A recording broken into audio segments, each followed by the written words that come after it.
Asalaamu calaykum waraxmatullaahi tacaala wabarakaatuh daawadayaal kusoo dhawaada wararka caalamka oo aad si toos ah kala socotaan Suldaanka TV xaruntiisa dhexe ee magaalada Nairobi.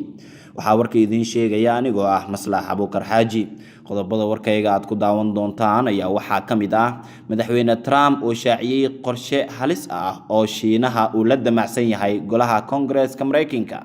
Dowladda Qatar oo shaaca ka qaaday siyaasadeeda fog ee ku aadan dalka Soomaaliya. wasiirkii hore ee arrimaha dibadda dowladda federaalka ah ee Soomaaliya Yuusuf Garaad oo sheegay in la cuuriyaamiyay baarlamaanka Soomaaliya. Madaxweynaha dalka Djibouti Ismaaciil Cumar Geelle oo shaaca ka qaaday isfahamka ah dalalka Eritrea iyo Djibouti dhex maray dhawaan.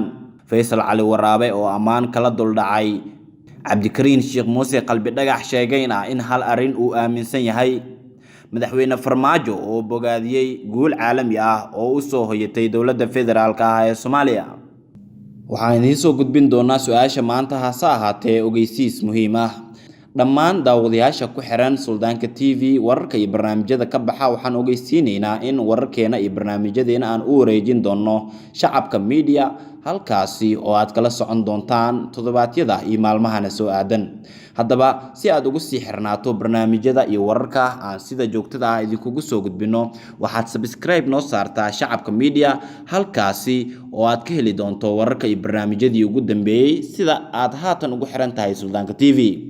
ujeedada aan halkaas ugu wareegayno ayaa waxa ay tahay cilad nala soo diristay markaynu eegno halka haatan aad nagala socotaan ee Suldaanka TV. sidaa daraadeedna waxaan ka codsanaynaa inaad subscribe noo saarto isla markaana aad asxaabtaada u sii share garayso wararka iyo barnaamijyada haalaaba aan ku soo gudbino. waan kaga mahadcelinaynaa sida hadii jeer aad ugu xiran tahay wararka iyo barnaamijyadeena. wararkan iyo warar kale oo faahfaahsan waxaad si toos ah kala socon kartaa shacabka media halkaasi oo aan idinkugu soo gudbin doono. haddaba halkaasi subscribe inoo saar oo la wadaag asxaabtaada kale wararka iyo akhbaaraadka kale ee halkaasi aad ka hesho.